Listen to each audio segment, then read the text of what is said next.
Hey everyone, welcome to my channel. तो आज हम क्लास 7th का हिंदी का मल्हार का चैप्टर नंबर 1 है माँ कहे एक कहानी। इसके एमसीक्यूज़ को कवर करेंगे। सभी क्वेश्चन आंसर्स एग्जाम्स के पॉइंट ऑफ व्यू से बहुत ज़्यादा इंपॉर्टेंट है और 1 मार्क्स में आपसे पूछे जा सकते हैं। तो चलिए देख लेते हैं पहले प्रश्न को। तो पहला प्रश्न है, सिद्धार्थ ने पक्षी को लेकर क्या किया था? तो सही आंसर होगा कि सिद्धार्थ ने पक्षी की प्राण रक्षा की थी।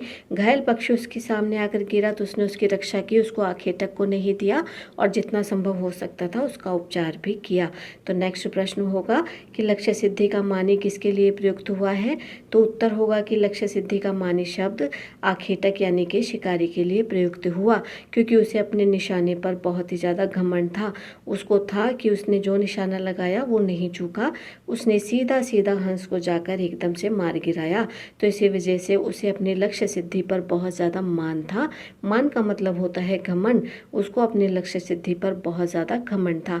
इसी वजह से यहाँ पर जो सही आंसर होगा वो होगा आखेटक। तो जो नेक्स्ट प्रश्न है वो है, कवि ने इस प्रसंग को करुणा भरी कहानी क्यों कहा है? तो यहाँ पर पहला ऑप्शन है क्योंकि किसी भी जीव को पीड़ा पहुँचाना सामान्य घटना नहीं होती, और दूसरा है कि दयालु व्यक्तियों को करुणा भरी कहानियाँ सुननी अच्छी लगती हैं। तो यहाँ पर जो सही आंसर होगा वो यही होगा कि क्योंकि किसी भी जीव को पीड़ा पहुँचाना सामान्य घटना नहीं होती। कवि ने इस प्रसंग को करुणा भरी कहानी इसलिए कहा कि ये कहानी बहुत ज़्यादा करुणा भरी है, क्योंकि इसमें एक हंस जिसका कोई अपराध नहीं था उसको बाण मारकर घायल कर दिया गया। और जब हम किसी जीव को पीड़ा पहुंचाते हैं तो ये एक सामान्य घटना बिल्कुल भी नहीं होती, इसका एक दूरगामी परिणाम होता है। एक तो बेचारा जो निरपराध जीव होता है उसके मन से एक आह निकलती है, और दूसरे ये भगवान की बनाई गई प्रकृति के भी विपरीत माना जाता है। तो इसी वजह से कवि ने इस प्रसंग को करुणा भरी कहानी के नाम से जाना। तो नेक्स्ट प्रश्न है वो है, सुंदर मनोहर उद्यान में जहाँ पक्षी मधुर मधुर स्वर में गा रहे थे तो वहाँ पर अचानक क्या हुआ था? तो इन सभी ऑप्शंस में से जो राइट ऑप्शन होगा वो होगा कि नुकीले तीर से बिंधा हुआ हंस आकर नीचे गिर गया। सुबह सुबह उपवन में सिद्धार्थ जो थे यानी महात्मा बुद्ध, वो भ्रमण कर रहे थे। बहुत सुंदर उपवन था जहाँ पर सुंदर मनोहर फूल खिले थे, पक्षी कलकल कर रहे थे, नदियाँ कलकल करके बह रही थी और पक्षी गा रहे थे। और तभी वहाँ पर अचानक उनके सामने एक हंस आकर गिरा, और हंस जो था वो नुकीले तीर से घायल था, बिंधा हुआ था, और वो नीचे गिरकर तड़पने लगा। और सिद्धार्थ ने जब ये देखा तो उनसे वो देखा नहीं गया, उन्होंने तुरंत ही उस पक्षी को उठाया। और तभी वहाँ पर शिकारी भी आया, लेकिन सिद्धार्थ ने उसको शिकारी को नहीं दिया, क्योंकि उन्हें पता था कि शिकारी इसे मार देगा। और इस तरीके से उन्होंने उस पक्षी की जो थी वो प्राण रक्षा की।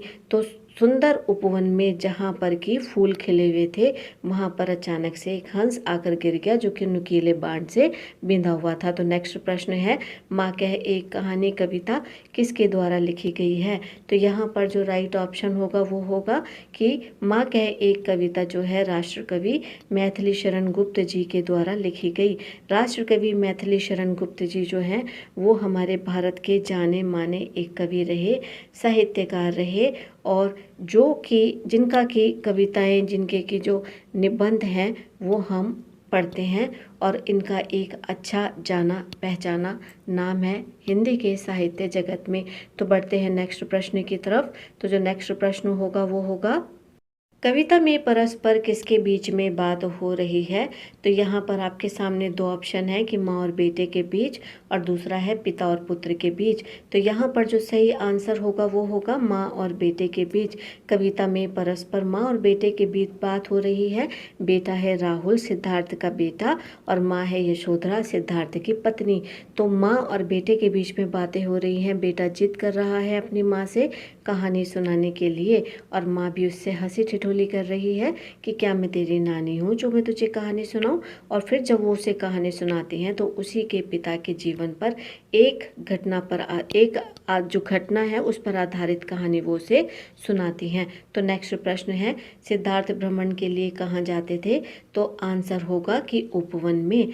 सिद्धार्थ भ्रमण के लिए अपने राजमहल का जो उपवन था उसमें जाया करते थे। सुबह सवेरे वो जाते थे और वहाँ पर थोड़ा समय बिताते थे। कारण था था, क्योंकि वहाँ पर पेड़ थे, पौधे थे, रंग बिरंगे फूल थे, साफ पानी का झरना था, सरोवर था और उसके साथ साथ पक्षी वहाँ पर चहचहाते थे।